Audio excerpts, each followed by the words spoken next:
உங்கள் தங்க நகையை அதிக விலைக்கு விற்கவும் மற்றும் அடகில் இருக்கும் தங்க நகையை மீட்டெடுத்து அதிக விலைக்கு விற்கவும் உடனே அணுகவும். Prime gold hub 9840551787.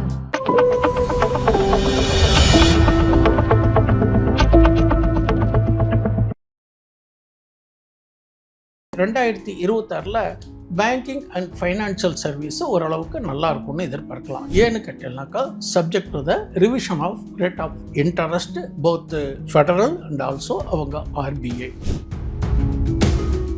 இதெல்லாம் எதிர்காலத்தில் தொடர்ந்து சமயத்தில் ஒரு 3 ஆண்டுகளுக்கு இது சில மானியங்கள் கொடுக்குற போது அரசும் ஊக்குவிப்பு கொடுக்குற போது இந்த செக்டார்லாம் பிரகாசமாக இருக்குங்கிறதுக்கு ஒரு எதிர்பார்ப்புகள் இருக்குது. இப்போ 2026 புதுசாக ஒருத்தர் போர்ட்ஃபோலியோ கிரியேட் பண்ண போறாரு அப்படின்னா அதுக்கு ஏதாச்சும் 3 ஸ்டாக் மட்டும் சூஸ் பண்ணணும்னா எந்த மாதிரி ஸ்டாக் சார் சொல்லுங்க? எனது பார்வையில் என்ன கேட்டீங்கன்னாக்கா, ஒன்று டிஃபென்ஸ் ஸ்டாக், டிஃபென்ஸில் நல்ல ஃபண்டமெண்டலி ஓரியன்டட் ஸ்டாக்ஸு, 2வது கேபிட்டல் குட்ஸ், 3வது பேங்கிங் அண்ட் நான் பேங்கிங் ஃபைனான்ஷியல். எனது பார்வையில் ஸ்மால் கேப் ஃபண்டு பக்கம் போகாமல் இருக்கிறது கொஞ்சம் ஓரளவுக்கு நல்லது. ஆனால் அவுட்புட் கொடுக்கும். மார்க்கெட்டு பெரிய கிராஷோ ஏதோ வந்ததுன்னா முதல்ல ஸ்மால் கேப்பு தான் அடிவாங்க. மார்க்கெட் எப்பப்பெல்லாம் இறங்கி இருக்கோ கிட்டத்தட்ட எனக்கு தெரிஞ்சு ஒரு 5-6 கிராஷ்லாம் பார்த்துருக்கேன். ஒவ்வொரு தரமும் பையிங் ஆப்பர்ச்சுனிட்டிஸ் எடுத்து 3 மாதம் 6 மாதத்தில் திரும்பி பவுன்ஸ் பேக் ஆகி நியூ ஹையை தான் காமிச்சிருக்கு. அப்படியே கீழே போகலை. அதனால் மார்க்கெட் ஒரு சரிவாக இருந்தால் நமக்கு ஒரு வாய்ப்பாக நினச்சிக்கணும். அதுக்காக ஃபீல் பண்ண மாட்டாங்க.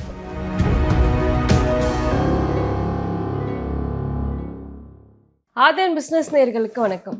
இன்னைக்கு நம்ம கூட ஃபினான்ஷியல் எக்ஸ்பர்ட் கோவை விஸ்வநாதன் அவர்கள் தான் ஜாயின் பண்ணியிருக்காங்க. வாங்க பேசலாம். வணக்கம் சார். வணக்கம்மா, நல்லா இருக்கீங்களா? நல்லா இருக்கு சார். நீங்கள் எப்படி சார்? நல்லா இருக்குமா. கடந்த 18 மாசமாவே ஈக்விட்டி மார்க்கெட் ரொம்ப டவுன் ட்ரெண்டில் தான் போயிட்டு இருந்துச்சு. ஸோ இப்போ தான் அப் ட்ரெண்ட் ஆக ஆரம்பிச்சிருக்கு. ஸோ 2025 டாப்பாக பெர்ஃபார்ம் பண்ண 3 செக்டார்னு எந்த செக்டார் சொல்லுவாங்க? இப்போது 2025 இப்படி வாலட்டிலிட்டியாக இருக்குது. 2026 இதனுடைய சிச்சுவேஷன் எப்படி இருக்கும்னா ஒரு ப்ரெடிக்ஷன் தான் நம்ம பண்ண முடியும். மார்க்கெட்டை பொறுத்தவரையிலையும் சரிங்க, எல்லாமே ஒரு ப்ரெடிக்ஷன் தான், நாட் ஏ டெசிஷன். இப்போ இந்த மாதிரி இந்த டெக்னிக்கல் இண்டிகேட்டர்ஸு, டெக்னிக்கல் பேட்டர்ன்ஸ்லாம் இப்படி இருந்தாக்கா இந்த மாதிரி குளோபல் ஈவெண்ட்ஸு, மைக்ரோ டேட்டாக்கு படி இந்த ரேட் ஆஃப் இன்ட்ரெஸ்ட் அப்பப்போ ரிவிஷன் ஆகிறதுக்கு தகுந்த மாதிரி கோல்டுனுடைய அப் ட்ரெண்டு, க்ரூடுனுடைய ப்ரைஸு இதெல்லாம் பார்க்குற போது பார்த்தீங்கன்னா இதுக்கு அந்த அலைடு ஸ்டாக்ஸ் ஏற்ற இறக்கங்கள் தீர்மானிக்கும். இப்போ கடந்த வருஷத்தில் கோல்டு நல்லா ஏறிக்கிட்டு இருந்தது பார்த்தீங்களா. இப்போ கோல்டு ஏறும்போது இந்த டைட்டன் மாதிரி ஸ்டாக்கு அல்லது gold investment stocks, Muthoot finance, Manappuram ஃபைனான்ஸ்லாம் நல்ல பீக்குக்கு போச்சு. இப்போ கோல்டு சப்போர்ட் கொடுத்தது. அப்போது அதுக்கு என்ன நெகட்டிவிட்டிங்கிற பார்க்கும்போது இப்போ ஐடி மார்க்கெட்டு, ஐடி செக்டார் வீக்குன்னு சொல்கிறோம். இப்போ 2026 எல்லாமே உங்களுக்கு செக்டரல் ரொட்டேஷன் தானே. அப்படி பார்க்குற போது 2026 பேங்கிங் அண்ட் ஃபைனான்சியல் சர்வீஸு ஓரளவுக்கு நல்லா இருக்கும்னு எதிர்பார்க்கலாம். ஏன்னு கேட்டீங்கன்னாக்கா subject to the revision of rate of interest both federal and also அவங்க ஆர்பிஐ. நம்மளுடைய இன்ஃப்ளேஷன், ஜிடிபி இதுக்கு தகுந்த மாதிரி அந்த செக்டார்ஸு நல்லாயிருக்கும். அடுத்தது automobile sector and auto ancillary sector. இப்போது ஜிஎஸ்டிலாம் அதுக்கு குறைச்சிட்டாங்க ஆட்டோ செக்டார் குறைக்கிற போது இப்போ 2வது அதில் இவி வெஹிக்கிள்ஸ் வேறு இப்போ நிறையா இன்ட்ரடியூஸ் பண்ணியிருக்காங்க. அந்த இவி வெஹிக்கிள் சம்மந்தப்பட்ட ஆட்டோஸ், அதுக்கு தகுந்த கார்ஸ் மேனுஃபேக்சரிங், பிஸ்னஸ் காம்படிஷன் ஒரு பக்கம் இருந்தாலும் அதுக்கு தகுந்த மாதிரி அந்த ஸ்டாக்ஸினுடைய ஏற்ற இறக்கங்கள் வந்தாலும் இந்த செக்டாரு கொஞ்சம் எதிர்பார்க்குற அளவுக்கு கொஞ்சம் க்ரோத்தாக இருக்குங்கிறது ஒரு கணிப்பு. அப்போது ஆட்டோ செக்டாரில் கார் ப்ரொடக்ஷன் மட்டும்தான் ஏறுமா, மாருதி, டாடா மோட்டார்ஸ், எம்என்டம் இது மட்டும்தான், ஹிண்டாய் மட்டும் ஏறுமானா அப்படி நம்ம எடுத்துக்க முடியாது. அதுக்கு ஆட்டோ ஆன்சிலரி, அந்த சாக் அப்சர்வர் பண்ணுறது, அந்த பேட்ரி மேனுஃபேக்சர், இந்த அமரராஜா பேட்ரிஸ் மாதிரி இருக்கிற கம்பெனிஸ்லாமும் ஒரு க்ரோத்துக்கான வாய்ப்புகள் இருக்குது. அதே மாதிரி அடுத்தது கேபிட்டல் குட்ஸ் செக்டாரும் நல்லா ஃபோக்கஸ் பண்ணணும். அடுத்தது பார்த்திங்கன்னா டிஃபென்ஸ் செக்டார். டிஃபென்ஸில் 2 டைப் இருக்குது. ஒன்று டிஃபென்ஸு மேனுஃபேக்சரிங் ஆஃப் இந்த ஜெட், இந்த ஃப்ளைட்ஸு, போர் விமானங்கள்லாம் ஒரு பக்கம், அதே மாதிரி ஷிப்பிங் அதெல்லாம் இதில் வருது. இதில் கம்பைண்டாக பார்த்தீங்கன்னாக்கா எலக்ட்ரானிக்ஸ் ஓரியன்டட், அதில் இந்த ட்ரான் இந்த மாதிரி மேனுஃபேக்சரிங் கம்பெனிஸ்லாம் வரப்போதும் இதில் டிஃபென்ஸ். அப்படி பார்க்குறது பார்த்திங்கன்னா இந்த பாரத் எலக்ட்ரானிக்ஸ் லிமிடெட், ஹெச்ஏஎல் இது மாதிரி செக்டார்லாம் கொஞ்சம் எவர் கிரீனாக இருந்தாலும் கூட இது ஒரு மோனோபாலி செக்டார். இதெல்லாம் கொஞ்சம் ஏறுறதுக்கான வாய்ப்புகள் 2026 இருக்குங்கிறது ஒரு நிதர்சனமான ஒரு கணிப்பு தான்.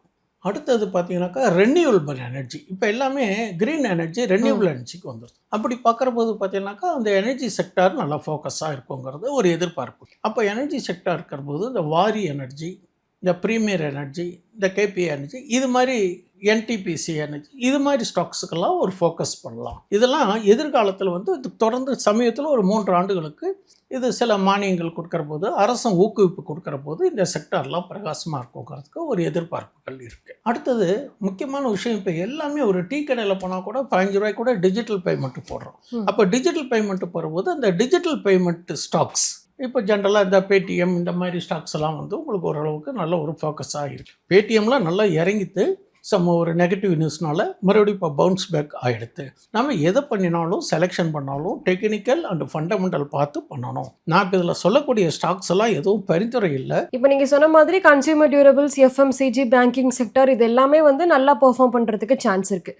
ஸோ இப்போ வந்து 2026 இன்வெஸ்டர் வந்து இந்த செக்டார் பக்கம்லாம் போகவே கூடாது, அவங்களுக்கு ஒரு வார்னிங் கொடுக்குறீங்க அப்படின்னா எந்த மாதிரி செக்டார்லாம் சார் சொல்லுங்கள்? எனது பார்வையில் பார்த்தீங்கன்னாக்கா IT sector subject to the volatility. ஏன் அப்படின்னு கேட்டீங்கன்னா ஐடி செக்டார் சரிவுக்கான காரணம் 2 ஒன்று சொன்னேன், டாலர்னுடைய ப்ரைஸஸ் அண்ட் யூஎஸ்னுடைய விசா இஷ்யூ, இந்த மாதிரி ஒரு பக்கம் ஒரு ஆஸ்பெக்ட். இப்போது சில நிறுவனங்கள் இந்த லே ஆஃப் கொடுத்துக்கிட்டு இருக்காங்க. அது என்ன காரணத்துக்கு கொடுக்குறாங்கங்கிறது அவங்களுடைய நிர்வாகத்தினுடைய அறிவிப்புகள் இருக்கலாம். இது ஒரு பக்கம் இருக்குது. இப்போது எல்லாமே இந்த ஆர்டிஃபிஷியல் இன்டெலிஜென்ட் ஏஐன்னு சொல்கிறாங்க இல்லையா, அது நிறையா ஆக்குபேஷன் வந்துடுது. அதனுடைய டாமினேஷன் வரும்போது இதனுடைய பணிகள் வந்து சில அளவுக்கு குறைஞ்சிருது. தேவைகள் குறையிறதுனால இதனுடைய டாமினேஷன் வந்ததுனால ஐடி செக்டார் கொஞ்சம் நம்ம யோசனை பண்ணி முடிவெடுக்க வேண்டிய செக்டார். இது ஒரு இந்த கடந்த 4-5 வருடமாகவே ஒரு 2 செக்டார் பாருங்க இந்த ரேலியில் பங்கெடுத்துக்கல. ஒன்று பெருசாக சிமெண்ட் செக்டார் ஏறல, இன்னொன்று பார்த்தீங்கன்னாக்கா டெக்ஸ்டைல் செக்டாரும் பெருசாக ஏறல. எல்லாத்தோட அப்படியே ஸ்டாண்டாக ஒரு 4-5 வருஷமாக இருக்கிறது பார்த்தீங்கன்னா சுகர் செக்டார். சுகர் செக்டார் எப்போவாவது இந்த எத்தனால் நியூஸ் வந்தால் கொஞ்சம் அப்படியே 2 நாளைக்கு ஏறும், மறுபடியும் இறங்கிடும். இப்படியே கண்டிஷனில் பார்த்தீங்கன்னாக்கா அதில் பெரிய அவுட்புட் கொடுக்கல. இன்னும் மிகப்பெரிய நிறுவனமான டிசிஎஸ்லாம் பார்த்தீங்கன்னாக்கா அதனுடைய ஸ்டாக்ஸ் ஒரு 3 வருஷத்து வேல்யூவேஷன் பார்த்தீங்கன்னாக்கா கணிசமாக ஒரு 25% அதனுடைய டாப்பில் இருந்து குறைஞ்சு தான் இருக்குது.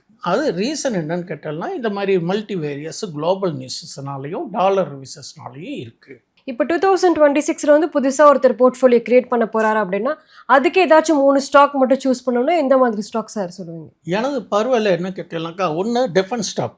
டிஃபென்ட்டில் நல்ல ஃபண்டமெண்டலி ஓரியன்டட் ஸ்டாக்ஸு நீங்கள் எது வேணாலும் உங்களுடைய அனலைஸ் பண்ணி உங்களுடைய. 2வது கேபிட்டல் குட்ஸ்.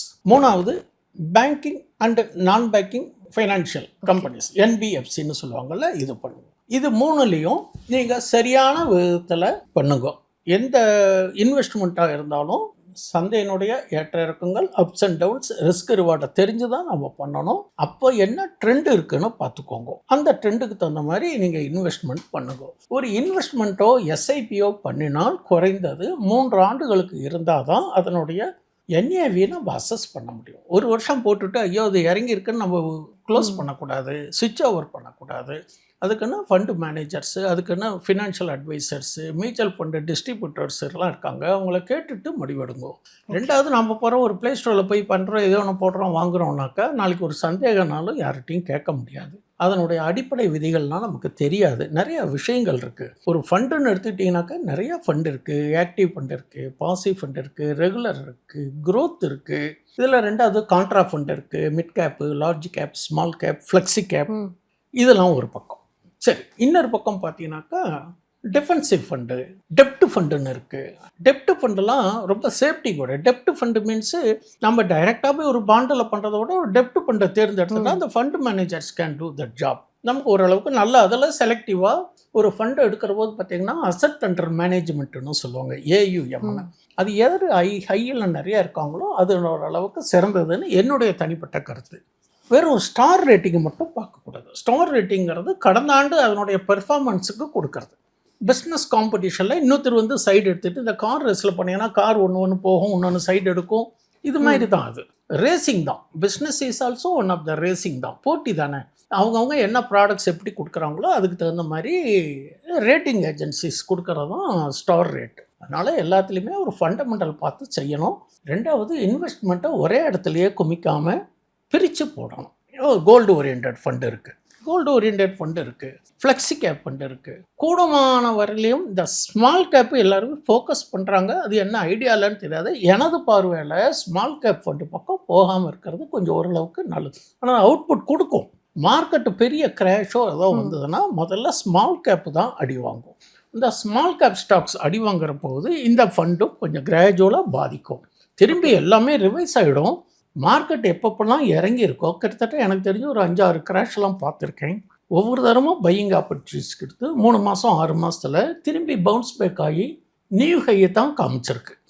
அப்படியே கீழே போகலை. அதனால் மார்க்கெட் ஒரு சரிவாக இருந்தால் நமக்கு ஒரு வாய்ப்பாக நினச்சிக்கணும். அதுக்காக ஃபீல் பண்ண மாட்டோம். இன்வெஸ்ட்மெண்ட்டாக இருந்தாலும் லம்சமாக இருந்தாலும் எஸ்ஐபியாக இருந்தாலும் பகுதி வாரியாக இன்வெஸ்ட்மெண்ட் பண்ணுறது உங்களுடைய ஆலோசனை கேட்டுட்டு முடிவு பண்ணுறது ஒரு ஆரோக்கியம்.